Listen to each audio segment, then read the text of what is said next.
আমি কোনো গুন্ডা বদমাশের মেলা করি নাই, করতে চাইলে করতে পারতাম, গুন্ডা আনতে চাইলে গুন্ডা আনা যায়, অসুবিধা হয় না।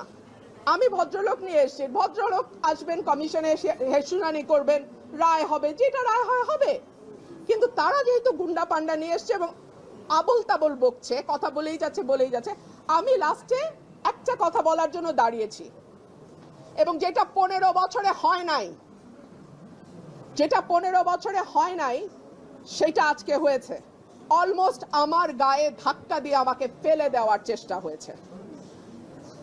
যেই বিএনপির নেতা কর্মীদের জন্য গত 15 বছর লড়াই করলাম, তারা আমাকে এখন ধাক্কা দেয়। তো ঠিক আছে, ধাক্কার বদলে তো ধাক্কা আসবেই, তাই না? সেটাই হয়েছে।